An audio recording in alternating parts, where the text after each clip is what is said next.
ಸ್ನೇಹಿತರೆ, ಕರ್ನಾಟಕ ಕಾಂಗ್ರೆಸ್ನ ಪಾಲಿಗೆ ಜನವರಿ 9 ಮಹತ್ವದ ನಿರ್ಣಾಯಕ ದಿನ ಅಂದರೆ ತಪ್ಪಾಗೋದಿಲ್ಲ.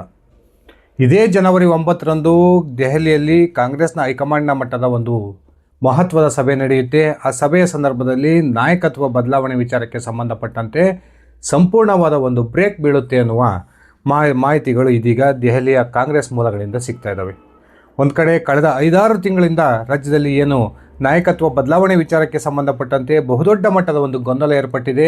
ಕಾಂಗ್ರೆಸ್ ಹೈಕಮಾಂಡ್ನ ಕಡೆ ಮುಖ್ಯಮಂತ್ರಿ ಸಿದ್ದರಾಮಯ್ಯನವರು ಬಟ್ ಮಾಡ್ತಾ ಇದ್ದಾರೆ. ರಾಹುಲ್ ಗಾಂಧಿ ಅವರು ನನಗೆ ಒಂದು ಡೈರೆಕ್ಷನನ್ನು ಕೊಟ್ಟಿದ್ದೆ, ಆದರೆ ನಾನು ರಾಹುಲ್ ಗಾಂಧಿ ತೆಗೆದುಕೊಳ್ತಕ್ಕಂಥ ಒಂದು ನಿರ್ಧಾರಕ್ಕೆ ಬದ್ಧವಾಗಿರ್ತೀನಿ ಅನ್ನುವ ಹೇಳಿಕೆಯನ್ನು ಏನು ಪದೇ ಪದೇ ಕೊಡ್ತಾ ಇದ್ದಾರೆ.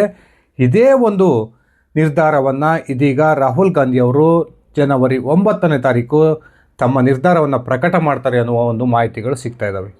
ಈಗಾಗಲೇ ರಾಜ್ಯದ ನಾಯಕತ್ವ ಬದಲಾವಣೆ ವಿಚಾರಕ್ಕೆ ಸಂಬಂಧಪಟ್ಟಂತೆ ರಾಹುಲ್ ಗಾಂಧಿ 2 ಪ್ರಮುಖ ಮೂಲಗಳಿಂದ ಸಂಪೂರ್ಣ ಮಾಹಿತಿಯನ್ನು ಕಲೆ ಹಾಕಿದ್ದು, ಆ ಮೂಲಗಳ ಮಾಹಿತಿಯನ್ನು ಆಧರಿಸಿನೇ ಒಂದು ಮಹತ್ವದ ನಿರ್ಧಾರಕ್ಕೆ ಬರ್ತಾರೆ. ಆ ಮೂಲಕ ರಾಜ್ಯ ಕಾಂಗ್ರೆಸ್ನ ನಾಯಕತ್ವ ಬದಲಾವಣೆಯ ಗೊಂದಲಕ್ಕೆ ಸಂಪೂರ್ಣವಾದ ಬ್ರೇಕ್ ಬೀಳುತ್ತೆ ಅನ್ನುವ ಮಾತುಗಳು ಈಗ ಕಾಂಗ್ರೆಸ್ ಪಾಳ್ಯದಲ್ಲಿ ಕೇಳಿಬರ್ತಾ ಇದ್ದಾವೆ. ಒಂದು ಕಡೆ ರಾಜ್ಯದ ಮುಖ್ಯಮಂತ್ರಿ ಆಗಬೇಕು ಅನ್ನುವ ಒಂದು ಶತಪ್ರಯತ್ನವನ್ನು ಡಿ ಕೆ ಶಿವಕುಮಾರ್ ನಡೆಸ್ತಾ ಇದ್ದರೆ, ಯಾವುದೇ ಕಾರಣಕ್ಕೂ ಉಳಿದಿರ್ತಕ್ಕಂಥ ಅವಧಿಗೂ ಕೂಡ ಸಿದ್ದರಾಮಯ್ಯನವರೇ ಮುಖ್ಯಮಂತ್ರಿಯಾಗಿ ಮುಂದುವರಿತಾರೆ. ಆ ಕಾರಣಕ್ಕೆ ಕಾಂಗ್ರೆಸ್ ಹೈಕಮಾಂಡ್ ಸಿದ್ದರಾಮಯ್ಯನವರಿಗೆ ಸಂಪುಟ ಪುನರ್ರಚನೆಗೆ ಅವಕಾಶವನ್ನು ಮಾಡಿಕೊಡುತ್ತೆ ಅನ್ನುವ ಮಾತುಗಳನ್ನು ಸಿದ್ದರಾಮಯ್ಯ ಬೆಂಬಲಿಗರು ಆಡ್ತಾ ಇದ್ದಾರೆ. ಈ ನಡುವೆ ಜನವರಿ 9ಕ್ಕೆ ರಾಹುಲ್ ಗಾಂಧಿ ಅವರ ನೇತೃತ್ವದಲ್ಲಿ ಏನು ಕಾಂಗ್ರೆಸ್ ಹೈಕಮಾಂಡ್ ನಾಯಕರ ಮೀಟಿಂಗ್ ನಡೆಯುತ್ತೆ, ಆ ಮೀಟಿಂಗ್ನಲ್ಲಿ ಮಹತ್ವದ ತೀರ್ಮಾನ ಪ್ರಕಟ ಆಗುತ್ತೆ ಅನ್ನುವ ಮಾಹಿತಿಗಳು ಸಿಗ್ತಾ ಇದ್ದಾವೆ. ಬನ್ನಿ ಸ್ನೇಹಿತರೆ, ಹಾಗಾದರೆ ಜನವರಿ 9ಕ್ಕೆ ರಾಹುಲ್ ಗಾಂಧಿ ತೆಗೆದುಕೊಳ್ತಕ್ಕಂಥ ಆ ನಿರ್ಧಾರ ಏನಾಗಿರುತ್ತೆ, ರಾಹುಲ್ ಗಾಂಧಿ ಯಾವ 2 ಮೂಲಗಳಿಂದ ರಾಜ್ಯದ ರಾಜಕೀಯ ಪರಿಸ್ಥಿತಿಯ ಕುರಿತು ಒಂದು ಮಾಹಿತಿಯನ್ನು ಕಲೆ ಹಾಕಿದ್ದಾರೆ, ಒಂದು ಸರಿ ನಾನು ವಿವರಿಸ್ತಾ ಹೋಗ್ತೀನಿ. ಅದಕ್ಕಿಂತ ಮುಂಚೆ ನೀವಿನ್ನು ನನ್ನ ಇಟಿಕೆಯ ಮಂತ್ ಯೂಟ್ಯೂಬ್ ಚಾನಲ್ಗೆ ಸಬ್ಸ್ಕ್ರೈಬ್ ಮಾಡ್ಕೊಂಡಿಲ್ಲ ಅಂದರೆ ದಯವಿಟ್ಟು ಸಬ್ಸ್ಕ್ರೈಬ್ ಮಾಡಿಕೊಂಡು ಬೆಲ್ ಬಟನನ್ನು ಕ್ಲಿಕ್ ಮಾಡಿ. ನಾನು ಕೊಡ್ತಕ್ಕಂಥ ಮಾಹಿತಿ ನಿಮಗೆ ಇಷ್ಟ ಆಗಿದ್ದರೆ ಈ ವಿಡಿಯೋಗೆ ಲೈಕ್ ಮಾಡಿ, ಶೇರ್ ಮಾಡಿ, ಕಮೆಂಟ್ ಮಾಡಿ. ಸ್ನೇಹಿತರೆ, ಸಾಕಷ್ಟು ಗೊಂದಲ ರಾಜ್ಯ ಕಾಂಗ್ರೆಸ್ನಲ್ಲಿದೆ. ಒಂದು ಹೆಚ್ಚು ಕಡಿಮೆ ಒಂದು ದುಡುಕಿನ ನಿರ್ಧಾರ ಏನಾದರೂ ಕಾಂಗ್ರೆಸ್ ಹೈಕಮಾಂಡ್ ತೆಗೆದುಕೊಂಡಿದ್ದೆ ಆದರೆ ಅದು ರಾಜ್ಯದಲ್ಲಿ ಕಾಂಗ್ರೆಸ್ ಸರ್ಕಾರದ ಪತನಕ್ಕೆ ಕಾರಣ ಆಗ್ಬೋದು. ಆ ಮೂಲಕ 140ಕ್ಕೂ ಹೆಚ್ಚು ಶಾಸಕರ ಬಲವನ್ನು ಹೊಂದಿರತಕ್ಕಂಥ ರಾಜ್ಯದ ಕಾಂಗ್ರೆಸ್ ಇಬ್ಬಾಗ ಆಗ್ತಕ್ಕಂಥ ಅಪಾಯ ಕೂಡ ಕಂಡು ಬರ್ತಾ ಇದೆ. ಒಂದು ಕಡೆ ಸತೀಶ್ ಜಾರಕಿಹೊಳಿ BJPಯ ರಾಷ್ಟ್ರೀಯ ನಾಯಕರ ಸಂಪರ್ಕದಲ್ಲಿದ್ದರೆ, ಇನ್ನೊಂದು ಕಡೆ ಡಿ ಕೆ ಶಿವಕುಮಾರ್ ಕೂಡ ಮಹತ್ವದ ರಾಜಕೀಯ ಹೆಜ್ಜೆಯನ್ನು ಇಡೋದಕ್ಕೆ ತಯಾರಿಯನ್ನು ನಡೆಸ್ಕೊಳ್ತಾ ಇದ್ದಾರೆ. ಜನವರಿ 15ರ ನಂತರ ಡಿ ಕೆ ಶಿವಕುಮಾರ್ ಒಂದು ರಾಜಕೀಯವಾಗಿ ಬಹುದೊಡ್ಡ ನಿರ್ಧಾರವನ್ನು ತೆಗೆದುಕೊಳ್ತಾರೆ ಅನ್ನುವ ಮಾಹಿತಿಗಳನ್ನು ಡಿ ಕೆ ಬೆಂಬಲಿಗರು ಕೊಡ್ತಾ ಇದ್ದಾರೆ. ಈ ನಡುವೆ ಸಿದ್ದರಾಮಯ್ಯನವರನ್ನು ಬದಲಾಯಿಸಬೇಕು ಅಥವಾ ಬೇಡವೋ ಅನ್ನುವ ಗೊಂದಲ ಕೂಡ ಕಾಂಗ್ರೆಸ್ ಹೈಕಮಾಂಡ್ ನಾಯಕರಲ್ಲಿದೆ. ಮೊನ್ನೆ ದೆಹಲಿಯ CWC ಮೀಟಿಂಗಿಗೆ ಹಾಜರಾಗಿದ್ದಂಥ ಸಿದ್ದರಾಮಯ್ಯನವರು ಆ ಒಂದು ಸಭೆಯ ನಂತರ ರಾಹುಲ್ ಗಾಂಧಿ ಅವರನ್ನು ಭೇಟಿಯಾಗ್ತಾರೆ. ರಾಹುಲ್ ಗಾಂಧಿ ಅವರನ್ನು ಭೇಟಿಯಾದಂಥ ಸಂದರ್ಭದಲ್ಲಿ ರಾಜ್ಯದ ಬಹುದಿನಗಳ ನೆನೆಗುದಿಗೆ ಬಿದ್ದಿರತಕ್ಕಂಥ ಸಚಿವ ಸಂಪುಟದ ಪುನರ್ರಚನೆಗೆ ನೀವು ಒಪ್ಪಿಗೆಯನ್ನು ಕೊಡಬೇಕು ಅನ್ನುವ ಒಂದು ಡಿಮ್ಯಾಂಡನ್ನು ರಾಹುಲ್ ಗಾಂಧಿ ಅವರ ಮುಂದೆ ಇಡ್ತಾರೆ. ಆ ಸಂದರ್ಭದಲ್ಲಿ ರಾಹುಲ್ ಗಾಂಧಿ ಒಂದು ರೀತಿಯ ಗೊಂದಲಕ್ಕೆ ಒಳಗಾಗ್ತಾರೆ. ರಾಜ್ಯ ಕಾಂಗ್ರೆಸ್ನಲ್ಲಿ ಇಷ್ಟೆಲ್ಲ ಬೆಳವಣಿಗೆಗಳು ನಡೀತಾ ಇದ್ದಾವೆ, ನಾನು ಏಕಾಏಕಿ ಸಿದ್ದರಾಮಯ್ಯನವರಿಗೆ ಸಚಿವ ಸಂಪುಟದ ಪುನರ್ರಚನೆಗೆ ಒಪ್ಪಿಗೆಯನ್ನು ಕೊಟ್ಟಿದ್ದೆ, ಆದರೆ ಅದು ರಾಜ್ಯದ ಸರ್ಕಾರದ ಪತನಕ್ಕೆ ಕಾರಣ ಆಗ್ಬೋದು ಅನ್ನುವ ಕಾರಣಕ್ಕೆ ಜನವರಿ 9ರ ನಂತರ ನಾನು ನನ್ನ ನಿರ್ಧಾರವನ್ನು ಪ್ರಕಟ ಮಾಡ್ತೀನಿ. ಆಗ ಸಚಿವ ಸಂಪುಟದ ಒಂದು ಪುನರ್ರಚನೆ ಮಾಡಬೇಕು ಅಥವಾ ಮುಖ್ಯಮಂತ್ರಿ ಬದಲಾವಣೆಯನ್ನು ಮಾಡಬೇಕು ಅನ್ನುವ ನಿರ್ಧಾರವನ್ನು ಕೊಡ್ತೀನಿ ಅನ್ನುವ ಹೇಳಿಕೆಯನ್ನು ರಾಹುಲ್ ಗಾಂಧಿ ಅವರು ಸಿದ್ದರಾಮಯ್ಯನವರಿಗೆ ಕೊಡೋದ್ರ ಮೂಲಕ ರಾಜ್ಯಕ್ಕೆ ವಾಪಸ್ ಕಳಿಸಿರ್ತಾರೆ. ಈಗ ಜನವರಿ 9ಕ್ಕೆ ಈಗ ಕಾಂಗ್ರೆಸ್ ಹೈಕಮಾಂಡ್ ನಾಯಕರ ಮೀಟಿಂಗ್ ನಿಗದಿಯಾಗಿದೆ. ಈ ಸಂದರ್ಭದಲ್ಲಿ ರಾಜ್ಯ ರಾಜಕೀಯದ ಅದರಲ್ಲೂ ಕೂಡ ಕಾಂಗ್ರೆಸ್ನ ಪರಿಸ್ಥಿತಿಯನ್ನು ಕುರಿತು ರಾಹುಲ್ ಗಾಂಧಿ ಅವರು 2 ಪ್ರಮುಖ ಮೂಲಗಳಿಂದ ಮಾಹಿತಿಯನ್ನು ಕಲೆ ಹಾಕಿದ್ದಾರೆ ಅನ್ನುವ ಮಾತುಗಳು ಕೇಳಿ ಬರ್ತವೆ. ಆ 2 ಮೂಲಗಳು ಯಾವ್ಯಾವು ಅಂದರೆ, ಒಂದು AICC ಅಧ್ಯಕ್ಷರಾಗಿರ್ತಕ್ಕಂಥ ಮಲ್ಲಿಕಾರ್ಜುನ್ ಖರ್ಗೆ ಅವರ ಅಭಿಪ್ರಾಯವನ್ನು ರಾಹುಲ್ ಗಾಂಧಿ ಅವರು ಕೇಳಿದ್ದಾರೆ. ರಾಜ್ಯದಲ್ಲಿ ಮುಖ್ಯಮಂತ್ರಿ ಬದಲಾವಣೆ ಮಾಡಿದರೆ ಏನಾಗುತ್ತೆ, ಒಂದು ವೇಳೆ ಡಿ ಕೆ ಶಿವಕುಮಾರ್ ಅವರನ್ನು ರಾಜ್ಯದ ಮುಖ್ಯಮಂತ್ರಿ ಮಾಡದೇ ಹೋದರೆ ರಾಜ್ಯದಲ್ಲಿ ಕಾಂಗ್ರೆಸ್ನ ಪರಿಸ್ಥಿತಿ ಏನಾಗುತ್ತೆ ಅನ್ನುವ ವಿಚಾರವನ್ನು ಕುರಿತು ಮಲ್ಲಿಕಾರ್ಜುನ್ ಖರ್ಗೆ ಅವರೊಂದಿಗೆ ಅವರ ಅಭಿಪ್ರಾಯವನ್ನು ರಾಹುಲ್ ಗಾಂಧಿ ಅವರು ಕೇಳಿದ್ದಾರೆ ಅನ್ನುವ ಮಾತುಗಳು ಕೇಳಿ ಬರ್ತಾ ಇದ್ದು, ಈ ಸಂದರ್ಭದಲ್ಲಿ ಮಲ್ಲಿಕಾರ್ಜುನ್ ಖರ್ಗೆ ಅವರು ಒಂದು ಮಾತನ್ನು ಅತ್ಯಂತ ಸ್ಪಷ್ಟವಾಗಿ ಹೇಳಿದ್ದಾರೆ. ರಾಜ್ಯದಲ್ಲಿ ಡಿ ಕೆ ಶಿವಕುಮಾರ್ ಅವರನ್ನು ಮುಖ್ಯಮಂತ್ರಿ ಮಾಡಬೇಕಾಗಿರೋದು ಸತ್ಯ, ಆದರೆ ಸದ್ಯದ ಪರಿಸ್ಥಿತಿಯಲ್ಲಿ ಸಿದ್ದರಾಮಯ್ಯನವರನ್ನು ಬಲವಂತವಾಗಿ ಮುಖ್ಯಮಂತ್ರಿ ಸ್ಥಾನದಿಂದ ಕೆಳಗಿಳಿಸಿದರೆ ಅದು ಪಕ್ಷದ ಮೇಲೆ ದೀರ್ಘಕಾಲದ ಒಂದು ದುಷ್ಪರಿಣಾಮವನ್ನು ಬೀರುತ್ತೆ. ಸಿದ್ದರಾಮಯ್ಯನವರನ್ನು ಮನವೊಲಿಕೆ ಮಾಡೋದ್ರ ಮೂಲಕ ಅವರನ್ನು ಮುಖ್ಯಮಂತ್ರಿ ಸ್ಥಾನದಿಂದ ಕೆಳಗಿಳಿಸಿ DK ಶಿವಕುಮಾರ್ ಅವರಿಗೆ ಮುಖ್ಯಮಂತ್ರಿ ಸ್ಥಾನವನ್ನು ಕೊಡಬೇಕೇ ಹೊರತು ಆತುರದ ನಿರ್ಧಾರವನ್ನು ತೆಗೆದುಕೊಳ್ಳೋದ್ರ ಮೂಲಕ ಸಿದ್ದರಾಮಯ್ಯನವರನ್ನು ಅವಮಾನಕರ ರೀತಿಯಲ್ಲಿ ಮುಖ್ಯಮಂತ್ರಿ ಸ್ಥಾನದಿಂದ ಕೆಳಗಿಳಿಸೋದು ಬೇಡ. ಈ ಒಂದು ವಿಚಾರದಲ್ಲಿ ಸದ್ಯಕ್ಕೆ ನೀವು ಅವಸರವನ್ನು ಮಾಡಬೇಡಿ ಅನ್ನುವ ಸಲಹೆಯನ್ನು ರಾಹುಲ್ ಗಾಂಧಿ ಅವರಿಗೆ ಮಲ್ಲಿಕಾರ್ಜುನ್ ಖರ್ಗೆ ಅವರು ಕೊಟ್ಟಿದ್ದಾರೆ ಅನ್ನುವ ಮಾಹಿತಿಗಳು ಸಿಗ್ತಾ ಇದ್ದಾವೆ. ಇನ್ನೊಂದು ಕಡೆ ರಾಹುಲ್ ಗಾಂಧಿ ಅವರ ಪರವಾಗಿ ಏನು ಒಂದು ಸೀಕ್ರೆಟ್ ಟೀಮ್ ನಿರಂತರವಾಗಿ ರಾಜ್ಯದಲ್ಲಿ ಕೆಲಸ ಮಾಡ್ತಾ ಬರ್ತಾ ಇದೆ.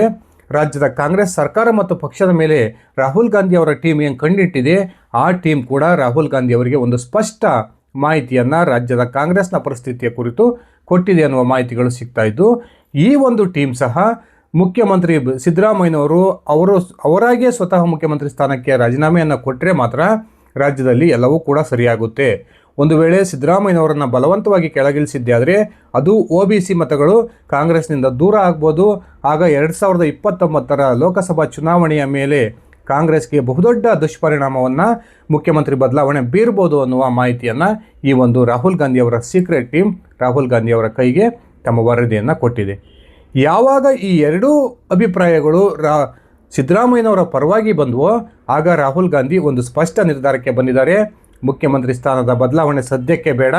ಆ ಕಾರಣಕ್ಕೆ ಸಚಿವ ಸಂಪುಟದ ಪುನರ್ರಚನೆಗೆ ರಾಹುಲ್ ಗಾಂಧಿ ಅವರು ಇದೇ 9ನೇ ತಾರೀಕು ಒಪ್ಪಿಗೆಯನ್ನು ಕೊಡ್ತಾರೆ ಅನ್ನುವ ಮಾಹಿತಿಗಳು ಸಿಗ್ತಾ ಇದ್ದು, DK ಶಿವಕುಮಾರ್ ಅವರ ಮುಖ್ಯಮಂತ್ರಿಯ ಕನಸು ಸಂಪೂರ್ಣವಾಗಿ ಭಗ್ನ ಆಗಿದೆ ಅನ್ನುವ ಒಂದು ಮಾತುಗಳು ಕೂಡ ಕೇಳಿ ಬರ್ತದವೆ.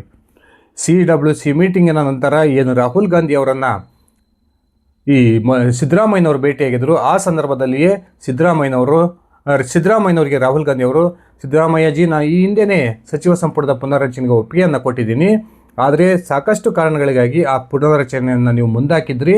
ಈಗ ಯಾರನ್ನ ಸಚಿವ ಸಂಪುಟದಿಂದ ಕೈ ಬಿಡಬೇಕು, ಯಾವೆಲ್ಲ ಶಾಸಕರಿಗೆ ಸಚಿವ ಸಂಪುಟದಲ್ಲಿ ಹೊಸದಾಗಿ ಅವಕಾಶವನ್ನು ಮಾಡಿಕೊಡ್ಬೇಕು ಅನ್ನುವ ಒಂದು ಪಟ್ಟಿಯನ್ನು ಮಾಡಿಕೊಂಡು ನೀವು 9ನೇ ತಾರೀಕು ದೆಹಲಿಗೆ ಬನ್ನಿ.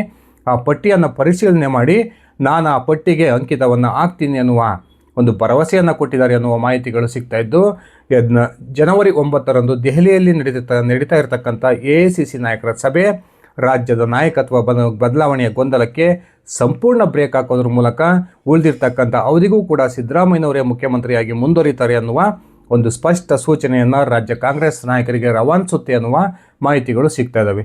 ಈ ನಡುವೆ ಜನವರಿ 15ರ ನಂತರ DK ಶಿವಕುಮಾರ್ ಸುಮಾರು 40 ಶಾಸಕರನ್ನು ಕರೆದುಕೊಂಡು ಶ್ರೀಲಂಕಾ ಪ್ರವಾಸವನ್ನು ಕೈಗೊಳ್ತಾರೆ ಅನ್ನುವ ಮಾಹಿತಿಗಳು ಸಿಗ್ತಾ ಇದ್ದಾವೆ. ಆ ಒಂದು ಪರಿಸ್ಥಿತಿಯಲ್ಲಿ ರಾಜ್ಯ ಕಾಂಗ್ರೆಸ್ ಸರ್ಕಾರ ಉಳಿಯುತ್ತಾ ಅಥವಾ ಪತನ ಆಗುತ್ತಾ ಅನ್ನುವ ಪ್ರಶ್ನೆಗಳು ಕೂಡ ಉಟ್ಕೊಂಡಿದ್ದಾವೆ.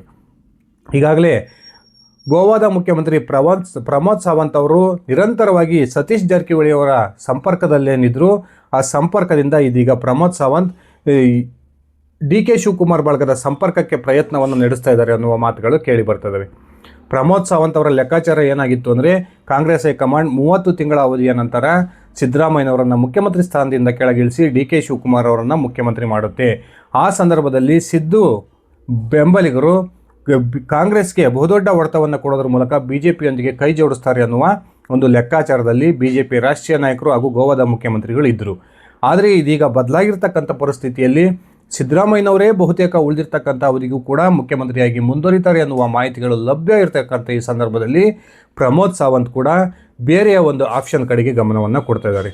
ಆ ಮೂಲಕ ಇದೀಗ DK ಶಿವಕುಮಾರ್ ಬಣವನ್ನು ಸಂಪರ್ಕ ಮಾಡ್ತಕ್ಕಂಥ ಪ್ರಯತ್ನವನ್ನು ಪ್ರಮೋದ್ ಸಾವಂತ್ ಅವರು ಮಾಡ್ತಾ ಇದ್ದು, ಜನವರಿ 15ರ ನಂತರ ರಾಜ್ಯ ರಾಜಕಾರಣದಲ್ಲಿ ಅಲ್ಲೋಲ ಕಲ್ಲೋಲ ಸೃಷ್ಟಿ ಆಗ್ಬೋದು ಅನ್ನುವ ಮಾಹಿತಿಗಳು ಕೂಡ ಸಿಗ್ತಾ ಇದ್ದಾವೆ. ತಾನು ರಾಜ್ಯದ ಮುಖ್ಯಮಂತ್ರಿ ಆಗೋದಕ್ಕೆ ಸಂಪೂರ್ಣವಾಗಿ ಹೈಕಮಾಂಡನ್ನು ನಂಬಿಕೊಂಡಿದ್ದಂತಹ DK ಶಿವಕುಮಾರ್ಗೆ ಇದೀಗ ಕಾಂಗ್ರೆಸ್ ಹೈಕಮಾಂಡ್ ಸಂಪೂರ್ಣವಾಗಿ ಕೈ ಕೊಟ್ಟಿದ್ದು, DK ಶಿವಕುಮಾರ್ ಸದ್ಯಕ್ಕೆ ರಾಜ್ಯದ ಮುಖ್ಯಮಂತ್ರಿ ಆಗೋಲ್ಲ ಅನ್ನೋದು ಪಕ್ಕಾ ಆಗ್ತಾ ಇದೆ. ಸ್ನೇಹಿತರೆ, ನಿಮ್ಮ ಅಭಿಪ್ರಾಯದ ಪ್ರಕಾರ ನಿಜಕ್ಕೂ ಜನವರಿ 9ರಂದು ರಾಹುಲ್ ಗಾಂಧಿ ಮುಖ್ಯಮಂತ್ರಿ ಬದಲಾವಣೆ ವಿಚಾರಕ್ಕೆ ಸಂಬಂಧಪಟ್ಟಂತೆ ಒಂದು ಸ್ಪಷ್ಟವಾದ ತೀರ್ಮಾನವನ್ನು ಪ್ರಕಟ ಮಾಡ್ತಾರಾ? ಆ ಮೂಲಕ ಸಿದ್ದರಾಮಯ್ಯನವರೇ ಉಳಿದಿರ್ತಕ್ಕಂಥ ಅವರಿಗೂ ಕೂಡ ಮುಖ್ಯಮಂತ್ರಿಯಾಗಿ ಮುಂದುವರಿತಾರಾ? ನಿಮ್ಮ ವೈಯಕ್ತಿಕ ಅಭಿಪ್ರಾಯವನ್ನು ಕಮೆಂಟ್ ಮಾಡಿ. ಇದಿಷ್ಟಾಗಿತ್ತು ನನ್ನ ಇವತ್ತಿನ ಈ ವಿಡಿಯೋ. ನಾನು ಕೊಟ್ಟಿರ್ತಕ್ಕಂಥ ಮಾಹಿತಿ ನಿಮ್ಗೆ ಇಷ್ಟ ಆಗಿದ್ದರೆ ಈ ವಿಡಿಯೋಗೆ ಲೈಕ್ ಮಾಡಿ, ಶೇರ್ ಮಾಡಿ, ಕಮೆಂಟ್ ಮಾಡಿ. ಧನ್ಯವಾದಗಳು ಸ್ನೇಹಿತರೆ. ಶುಭ ದಿನ.